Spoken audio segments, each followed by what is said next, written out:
মক্কা শরীফ থেকে মদিনা শরীফ থেকে মক্কায় যাওয়ার পরে আমি আমার উমরা শেষ করে আল্লাহর কাবা ঘরের গিলাফটার মধ্যে ধরে বলছি, আল্লাহ এ কাবা ঘর অনেক মানুষকে দেখলাম, যখনই আইসা প্রথম কাবা ঘরের সামনে ঢুকে মানুষটার চোখগুলা দিয়া বায়া বায়া পানি পড়ে।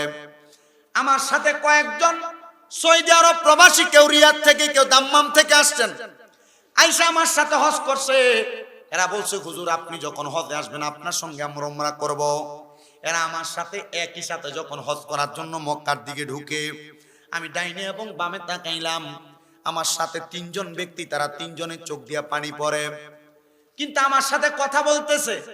আমি অবাক হয়ে গেলাম, জিজ্ঞাসা করলাম কি অবাক করে দিছে। আমি জিজ্ঞাইলাম, ভাইজান কেন এমন করে কান্না করেন, কান্নার কারণটা কি আমার কাছে একবার বলবেননি? উনি বলে, হুজুর আমার আব্বা আম্মা বড় কষ্ট করে আমার বিদেশ পাঠাইছে, আমি যে এখানে আসছি ওদের আমার কান্না আসার কারণ হইল আমি গত মাসে আমার আম্মাজান উমরা করে আনিছি, কিন্তু হুজুর আমার আব্বাজান ঘরের মধ্যে আমরা একটা গাই গরু ছিল যেটার দুগ্ধ বিক্রি করে আমার আব্বা আমরা সংসার চালাইতো। হুজুর আমার আব্বাজান আমার বিদেশ পাঠানোর আগে আমরা ওই গরুটা বিক্রি করে দিছে, বিক্রি করে আমার আব্বা আমার সৌদি আরব পাঠায়। আমার যখন এয়ারপোর্টে আমার আব্বা নামাই দিয়া যায় তখন আমার বলছে, ফুট ইনকাম করবি কথা সত্য, তবে ইনকাম করার পর যদি বেশি অর্থ কামাই করো আব্বাজান রে একবার আল্লাহর ঘরটা একবার দেখে আইনো। হুজুর আমি বিদেশ আসার অল্প কয়েকদিন পর আমার বাপ মারা গেছে, এখন আমার কাছে টাকা আছে কিন্তু আমার আব্বাটা নাই। আমার আব্বাজান অন্ধকার কবরে, আমি কান্না করি এই জন্য আমাদের টাকা আছে কিন্তু আমি টাকাটা দিয়ে আমার বাপটারে আমি মক্কা মদিনা দেখাইতে পারি নাই। এ বন্ধু আমার, এ তিনটা মিল্লা আমারে দিগায়, তা আপনিও তো কান্দেন, আপনার চোখে পানি কেন? আমি বলছি আমি কান্না করি না, এটা আমার মনের আবেগ। আল্লাহর কাবা ঘর দেখার জন্য মনে বড় ইচ্ছা ছিল। অনেক মানুষ মক্কা মদিনা যায়, মক্কা শরীফ যাইয়া হাজরে আসওয়াদে চুমা দিতে পারে না, চুমা পাথর, এই পাথরের কাছে যাইতে বড় কষ্ট হয়। আমি 10 বার উমরা করার সময় 10 বারই উমরা করার পরে আমি কাবার ওই পাথরের মধ্যে চুমা দিছি। আমার সাথে একজন বাবা ছিলেন, আমাকে সন্তান ডাকছেন সাইদ কবির সাহেব, লন্ডনের মঞ্চিস্টারে থাকে। উনি আমারে কয়, তোমার শরীরে শক্তি আছে বিদায় তুমি এখানে চুমা দিছ, বিদায় তাওয়াফ করে যেই দিন চলে আসবো। আমি কইছি, আব্বা আমায় আরেকটা বার চুমা দেওয়ার সুযোগ দেন। কয়, তুমি তো বারবার দিছো, এখন আবার কেন দিবা? আমি কইছি, পাথরটায় চুমা দিলে নাকি জীবনের গুনাহ মাফ হয়ে যায়, তবে সাবধান, পরের হক মাইরা, হারাম খাইয়া, সুদের টাকা খাইয়া, জমি দখল করে ওই কাবায় যাইবা, হাজরে আসওয়াদ পাথরে চুমা দিবা গুনাহ মাফের লাগা, কিন্তু এই পাথরে যে মানুষের গুনাহটি থাকবো এই গুনাহটি পর্যন্ত কান্দে লইয়া মক্কা মদিনা থেকে আইবা। কিন্তু এমন অনেক মানুষও তো আছে মুগুজি এলাকায় যারা সুদের টাকা খাইয়া হজ করে, গোশের টাকা খাইয়া হজ করে, পরের হক খাইয়া হজ করে, এমন বালা মানুষ গরুরা মুগুজিতে নাই।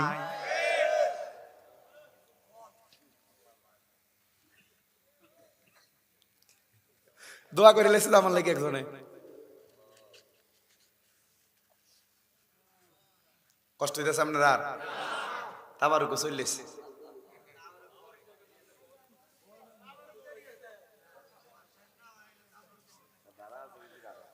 হ্যাঁ রাজি আছেন তো ইনশাল্লাহ? লড়সর কিন্তু করণ যেত না, কালেকশনও শেষ, শুধু ওয়াজ। কি করেন আপনারা? রাজি আছেন তো ইনশাল্লাহ? না আজ্ঞানের এই কষ্ট আমি দিতাম না, কারণ তারা বইয়া জায়গা গরম করছে, আবার এই ঠান্ডা জায়গা বইব, যে এমনি আছে এমনি থাক। আচ্ছা বইও, গজল সবসময় হইব। আমি বড় কষ্ট করে আইছি। আমি গত পরশুদিন সিরাজগঞ্জের শাহজাদপুর, ওই যে আপনার প্রায় কাছাকাছি মাহফিল শেষ কইরা রওনা দিয়ে বাইতে সকাল 7:30। আচ্ছা 7:30 দিয়ে ঘুমাইতে গেলে ঘুম হয় কোনরকম কইরা গতকালকে মাহফিলে গেছি, ঘুম এখনো ক্লিয়ার ফুটতেছে না। ওই যে মোটামুটি শুরু হয়েছে, মাহফিল চলতেছে, আর মুগুজি মোটামুটি মাঝখান দিয়ে যে গ্যাপ দিছি, এই মুগুজি কিন্তু এই প্রথম আইছি, আবার বহুত দিন পরে, তাও সুহেল ভাই কল দেওয়া। আমি আমার এই ডেটটা খালিও না, আমি ফোন দেওয়া না, আমি বলছি ভাই ডেটটা খালি হয়েছে মাত্র, একটা লোক মিশা কথা কনে ডেট কেটে দিছি।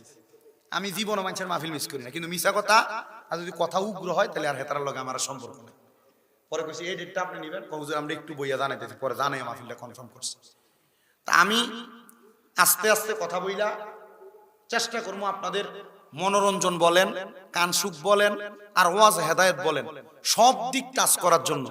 মক্কা মদিনার আবেগ তো প্রকাশ হয়েছে, আবার যখন সুদ ঘুষের কথা কইছি তখন একটা গরম আওয়াজ হয়েছে, তার মানে বোঝা গেছে আপনারা সবাই ভুক্তভোগী, এমন লোক এলাকায় আছে, ঠিক না? আবার এডির কিন্তু সবচাইতে লম্বা লম্বা কথা সাদওয়ানে বলে এডির আগে, এই কথা কন না কেন? মসজিদের সভাপতি সেক্রেটারি বানাইতেন কইবেন এডি দিয়ে হাজি আমার বানা, আমি মসজিদের সিডি দিমু, মসজিদের টাইসটি আমি করে দেবো। আপনারা যদি এটা বানাইছেন, আপনারা যদি টাইসের এসির লোক করে আপনি যদি আরে মসজিদের সভাপতি বানান, আল্লাহর কসম আপনি এটার জন্য আল্লাহর কাছে জবাব দেওয়া লাগবে। আর বর্তমান এলাকার ভিতরে সর্দার মাতাব্বরীর দায়িত্বের ভিতরে যেটি নিয়ে দেয়, এটি এলাকা সুদখোর ঘুষখোর আর হারাম করতে রে। ভালো যদি থাকে এটা আলহামদুলিল্লাহ, কিন্তু খারাপ এ ফুংডা সেংডারে নিয়ে সুদখোর এই ঘুষকুটি নিয়ে বয় সর্দার মাতাব্বরী করবার লাগিয়া, তো অনেক তলোয়ানার নাম দিয়া মানুষের কাছ থেকে ঘুষ খেয়ে বিচার করে।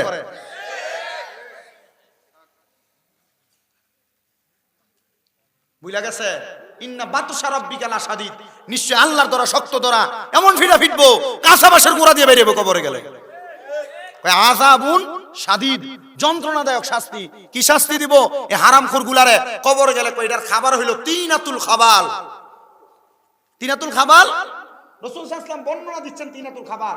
আল্লামা আব্দুল হক মুহাদ্দিস দেহলভী রাহমাতুল্লাহ আলাইহি এই হাদিসের ব্যাখ্যা করে বলতেছে, তিনাতুল খাবাল হইল অন্য জাহান্নামীর যে আগুনে পুড়াইছে এদের রক্ত আর পুঁজগুলা গরম লোহার পাত্রে করে দিব নি খা। মজা করে আরাম করে সুদের ঘুষ খাও, পরের হক মেরে খাও, জমি দখল করে খাও, তখন জাহান্নামীরা রক্ত আর পুঁজ খাইয়া কবরে বাসা লাগবে।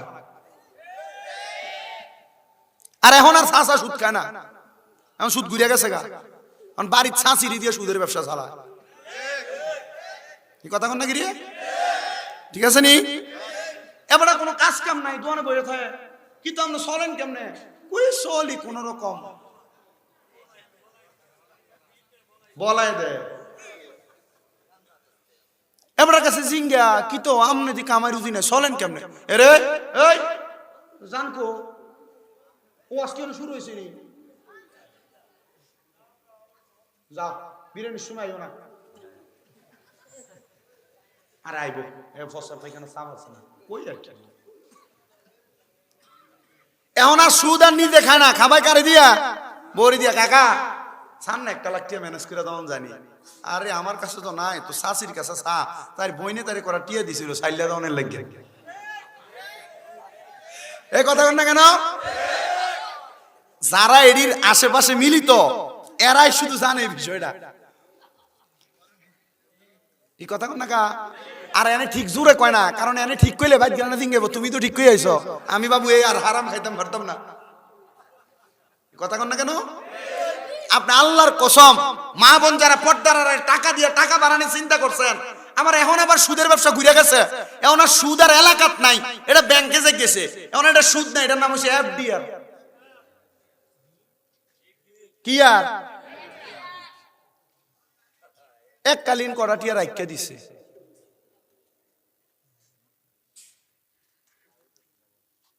লাভ হয় আপনি মনে করছেন এককালীন রেখে দিচ্ছে জিফুতের নামে বিয়া দন লাগবো, তা হারাম টাকা দিয়া মায়া বিয়া দিবা, আবার এ মাইয়ার নাতির থেকে জানাজা দিব এটা আশা করবা, এ নাতি ফাড়াই আমারই দিব। ঠিক না? মাঝে মাঝে ব্যাংকে গেলে আমার হুজুর অনকালা তো রেটটা ভালো আছে, কটা টিয়া রাখিয়া দেন না। আমি আল্লাহর দোহাই,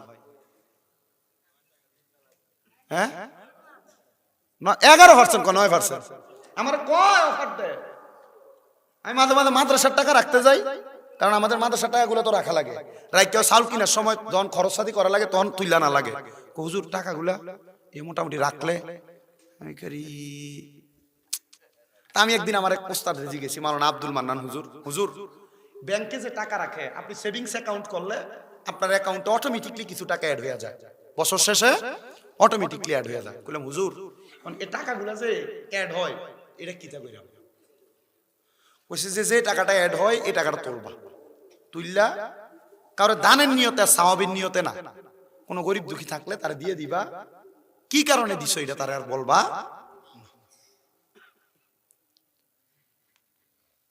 আল্লাহর দোহাই এই হারাম ব্যবসার সাথে অ্যাডজাস্ট কখনো হইেন না।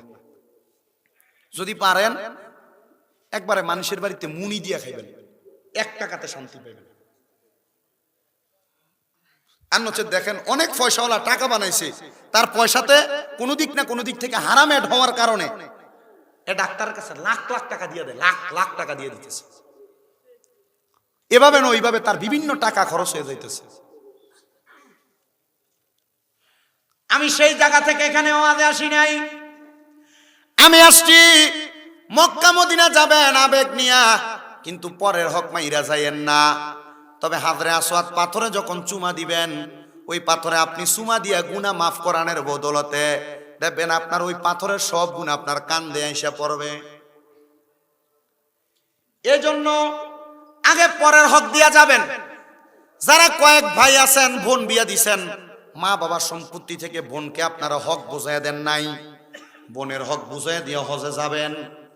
যারা কয়েক ভাই আছেন, ভাই মারা গেছে, ভাই বাতি যারা ছোট, ভাইয়ের হকটা বাতিদাদেরকে বুঝাইয়া দিয়া তারপরে হজে যাবেন। কথা বুঝতে পারছেন?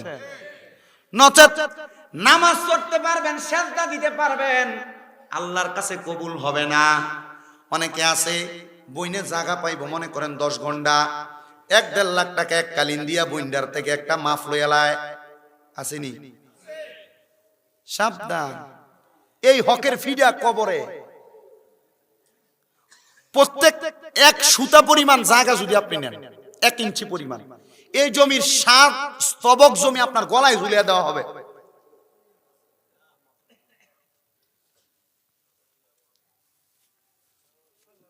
এগুলো আমাদের সমাজে কম নাই। তা আমি তো কোরআন হাদিস কম জানি, মাত্র কামেল ফার্স্ট ইয়ারে পড়ি। আমি যা পড়ি এ পড়ার উপর ভিত্তি করে 2-1টা কথা কই, মানুষে দাওয়াত দেয়, কিন্তু কথাগুলো হয়ে যায় সমাজের একবার মূল জায়গায়। তো আমারে বরুরে যে কোনো এক জায়গায় দাওয়াত দিতে কইছে, এলাকার সুদ করে যে মসজিদের কমিটি একটা বেটু দিয়েছে, কইছে একটা দাওয়াত দিচ্ছে। তা আমারে ফোন দিয়া কবজোর দাওয়াত দাম নেড়ে দেওয়াই না, আমরা সবকিছু ওকে করে লাইছি। ওই যে গত বছর সুদের ওয়াজ করে গেছেন, মসজিদের কমিটি যে এবার সুদকো সভাপতি এবার মানা করছে আমরা দাওয়াত দিতাম। আমি আচ্ছা, যে হুজুর সুদের বিপক্ষে কইব, এ হুজুর মনে করেন সুদের কথা কইতো না, হুজুরের দাওয়াত দিয়েন। তবে হুজুরের স্টেজে ওঠার আগে কয়ে দিন হুজুর আজকের ওয়াজ দেব সুদের ওয়াজ।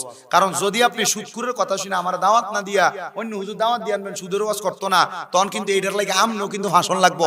আচ্ছা কোনটা আবার ওই জায়গাটার ভিতরে যে বেটা সুদ খাওয়ানোর ওয়াজের ডরে আমার যে ওয়াজটা না করানোর সিস্টেম করছে, আচ্ছা এই জায়গার ভিতরে সুদের ওয়াজ করেন ফরজে দাঁড়াইছে না?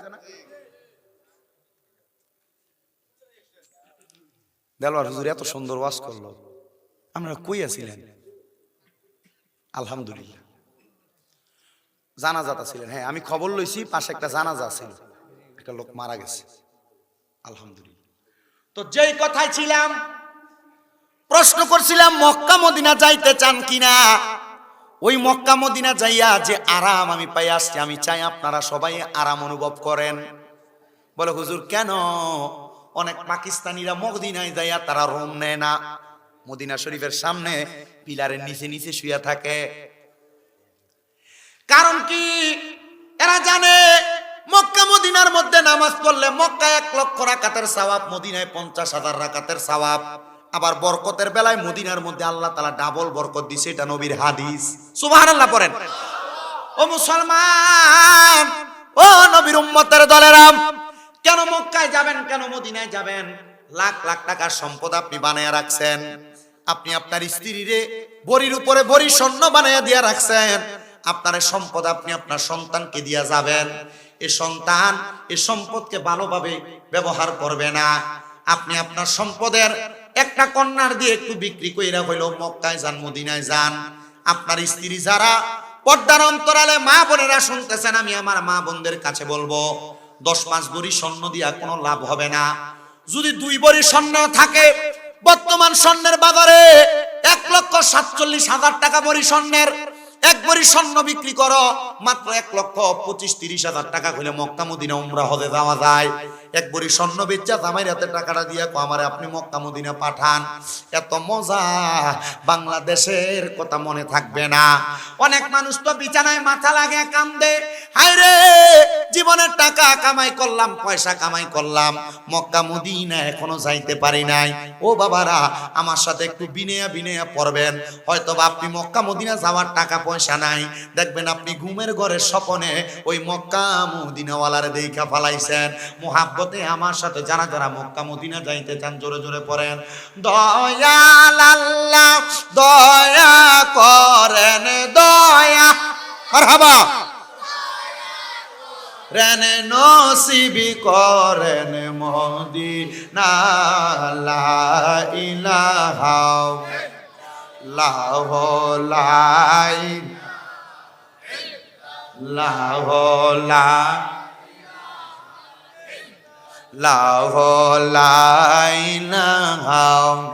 হায়রে আমরা বড় ভাগ্যবান, আমরার নবী আল্লাহর মেহমান। আল্লাহ দয়া করে করলেন দান, আল্লাহ দয়া আমরার নবীজি ইমানেরি মান, লা ইলাহা ইল্লাল্লাহ, লা ইলাহা লা ইলাহা ইল্লাল্লাহ মুহাম্মাদুর রাসূলুল্লাহ সাল্লাল্লাহু আলাইহি ওয়াসাল্লাম।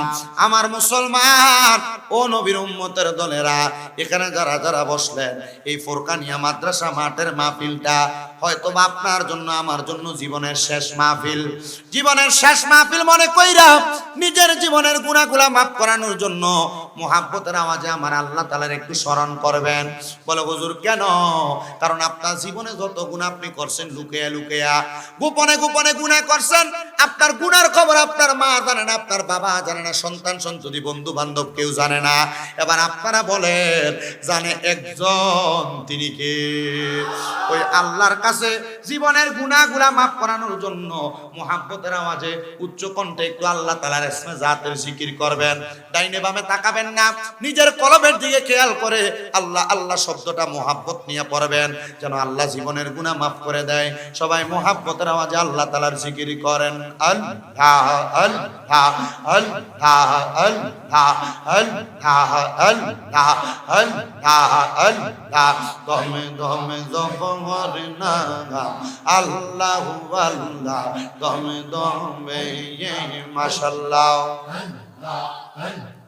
দমে দমে জফর না আল্লাহ আল্লাহ, দমে দমে মারহাবা আল্লাহ আল্লাহ, দমের উপর বাড়িঘর দম চাপিলে সবই পর, দমের উপর বাড়িঘর দম চাপিলে সবই পর, দমে দমে তালাশ কর কে আছে আপন, মাশাআল্লাহ আল্লাহ আল্লাহ আল্লাহ আল্লাহ, দমে দমে মারহাবা আল্লাহ আল্লাহ। কেবা তোমার বইনো ভাই সঙ্গের সাথী কেহ নাই, কেবা তোমার বইনো ভাই সঙ্গের সাথী কেহ নাই, পরকালে যাইবার বেলা কাউরে পাইবা না, মারহাবা আল্লাহ আল্লাহ আল্লাহ আল্লাহ, দমে দমে মারহাবা।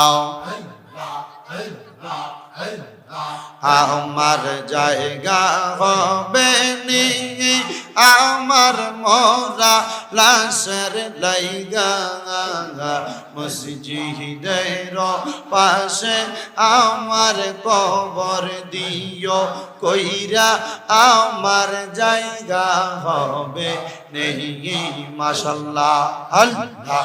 জবানটা কইলা আল্লাহটাকে স্মরণ নাই,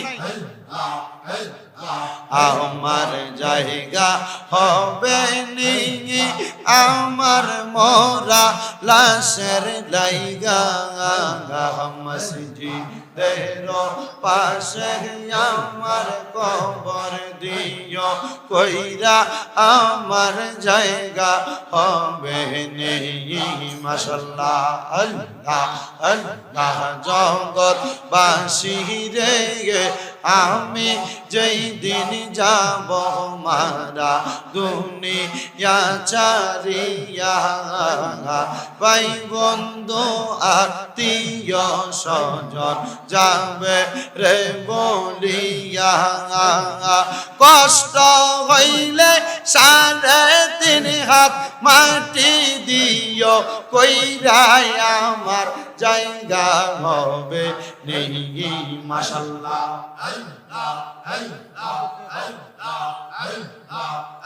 লা ইলাহা ইল্লাল্লাহ মুহাম্মাদুর রাসূলুল্লাহ সাল্লাল্লাহু আলাইহি ওয়াসাল্লাম। সবাই পড়ি সাল্লাল্লাহু আলাইহি ওয়াসাল্লাম। একটা জবানও বন্ধ নাই, জবান খুলে মুহাব্বতের আওয়াজে পড়ি আলহামদুলিল্লাহ।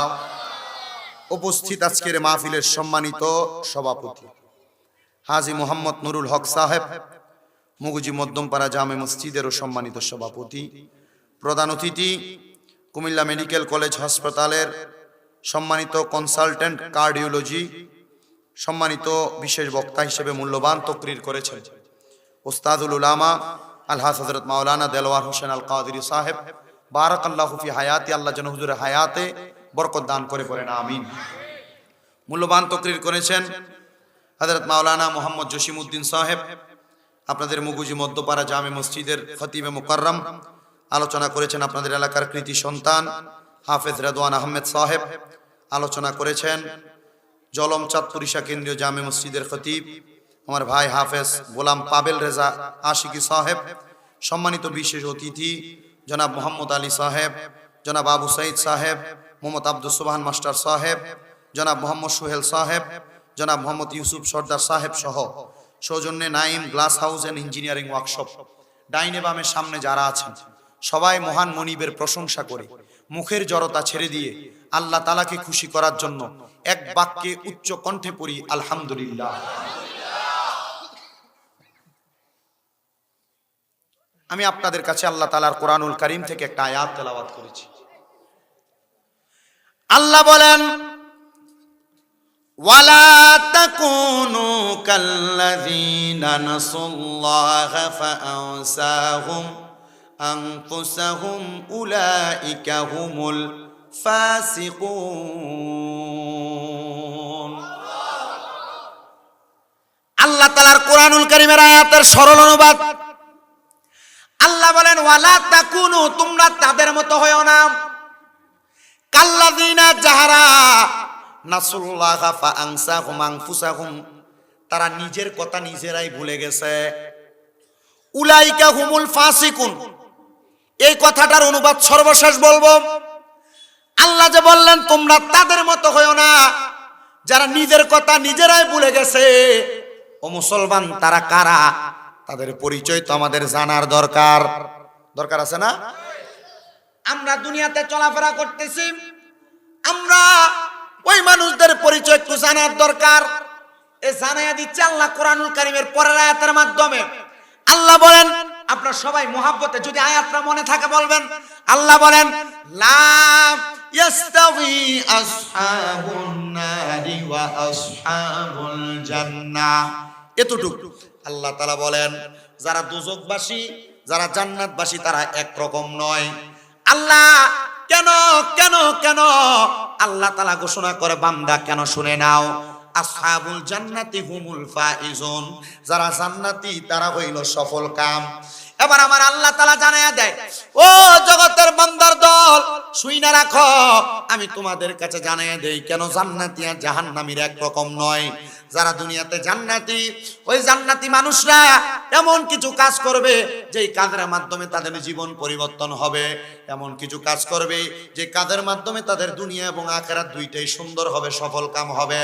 তারা এমন কাজ করবে যেই কাজের মাধ্যমে দুনিয়ার মানুষও সন্তুষ্ট হবে, কিন্তু দুনিয়ার মানুষ সন্তুষ্ট হোক আর না হোক আমার আল্লাহ তাদের উপর বেশি সন্তুষ্ট হবে। যদিও দুনিয়ার মানুষ তাদের উপর অসন্তুষ্টি হয়, কিন্তু আল্লাহ যারা জাহান্নামী তাদের সঙ্গে কেন আপনি পার্থক্য করলেন? আল্লাহ তাআলা জানায়া দেয়, বান্দা তাদের সঙ্গে পার্থক্য তোমাদের দুই ধরনের, একটা হলো আমলি পার্থক্য আর একটা হলো পার্থিব জীবনের পার্থক্য। আমলি পার্থক্য হলো যারা জাহান্নামী তারা লোক দেখানো ইবাদত করবে।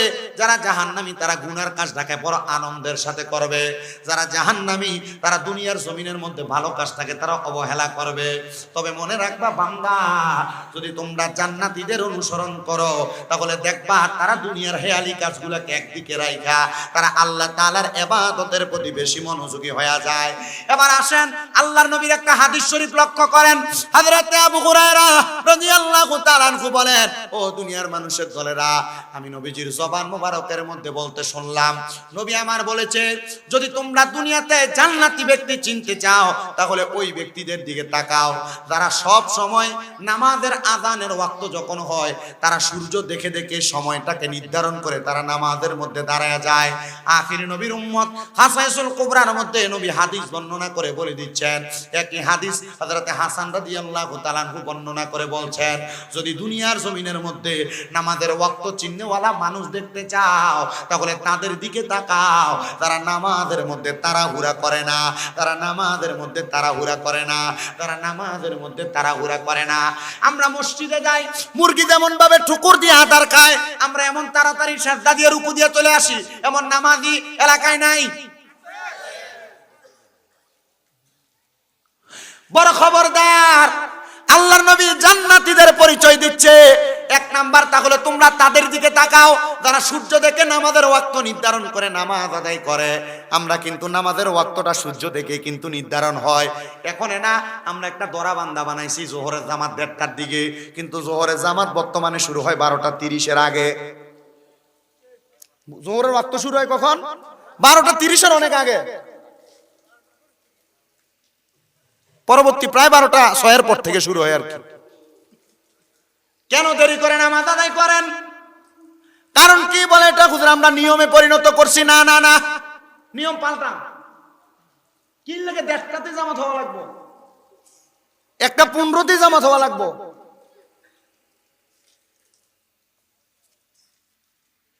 আসেন আরো কিছু কথা আমি আপনাদেরকে বলি। নবী আমার বলে জান্নাতি চিনার দ্বিতীয় উপায়। ইয়া রাসূলুল্লাহ কিভাবে? নবীজি বলছে তারা কখনো তাদের সম্পদ ব্যয় করার সময় হিসাব করে ব্যয় করে না, এরা হলো জান্নাতীদের অন্তর্ভুক্ত। ইয়া রাসূলুল্লাহ কেন? বলে শোনো, আমি রহমতের নবীর কাছে যেই সাহাবায়ে কেরাম আসতেন, ওই সাহাবায়ে কেরাম আমার কাছে থাকা অবস্থায় তারা তাদের সম্পদগুলোকে বেওয়াফাদারি হিসেবে তারা দিয়ে দিতেন। তাদেরকে প্রশ্ন করতাম, হে আমার সাহাবায়ে কেরাম, তোমরা কি তোমাদের পরবর্তী ওয়াক্তের খাবারের কথা চিন্তা করো না? সাহাবায়ে কেরাম আমি নবীর কাছে জবাব দিত, ইয়া রাসূলুল্লাহ, এই জন্য আমরা পরবর্তী ওয়াক্তের কথা চিন্তা করি না, কারণ আমরা জানি আমাদের তাওয়াক্কুল তো আল্লাহ, আমাদের তাওয়াক্কুলটা বড় ঠিক আছে। আমরা এক আল্লাহর ইবাদত করি, ওই আল্লাহ চাইলে পরবর্তী ওয়াক্তে আমাদেরকে খাবার নির্ধারণ করে দিবেন, ওই আল্লাহ চাইলে আমাদেরকে উপবাস রাখবেন। এজন্য আমরা আমাদের সম্পদের মায়া করতাম না। আল্লাহর হাবিব সাল্লাল্লাহু আলাইহি সাল্লাম বলে, আমিও এমন তাওয়াক্কুল রাখলাম 7 দিন পর্যন্ত আমার পেট মোবারকের মধ্যে আমি পাথর বেঁধে রেখেছিলাম, কিন্তু মুসলমান আমি পাথর যদিও বাঁধা রাখতাম, আমি আমার দরবারে যে হাদিয়া গুনাহ আসতো আমার সাহাবায়ে কেরামের কাছে বিতরণ করে দিতাম। কিন্তু আমার সাহাবায়ে কেরামরা এই হাদিয়াগুলো নিয়ে তারও খাইতেন না। যদি তাদেরকে একটা খেজুরে দেওয়া হইতো, একটা খেজুরে তারা 4 টুকরা কইরা তাদের সন্তান, তাদের স্ত্রী, পুত্র সবাইকে নিয়ে আহার করতেন।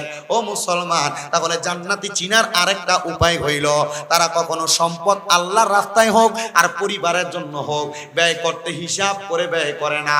জবানটা খুইলা জোরে কোন আল্লাহু আকবার। এই কথা কেন বললাম শুনেন, আমি নবীজির হাদিস শরীফ পড়া দেখলাম, মুসনাদে আহমদের হাদিস।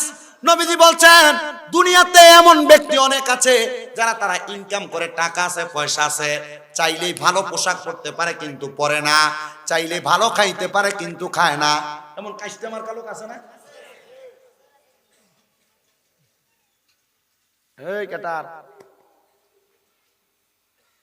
তোমরা 3 দিয়ে একটা কথা কইতেছো, ফিরিতে রাখলাম কথা কইও না। না না না, দমক না, কথা কোন যাইতো না কেমন? হ্যাঁ, তা আবার খুব ভুলো কথা কই না, তোমরা আরো বড় হোমরা তুমি। তাহলে যারা এখন অনেক ফলা হয়নি চিন্তা করবা, রে তাহলে তো আমরা আব্বাই দিয়ে আসলে কিপটা আছে, অনেক বেড়াইতে আছে না, টাকা আছে কিন্তু পরিবারের জন্য খরচ করতে চায় না, কিপটা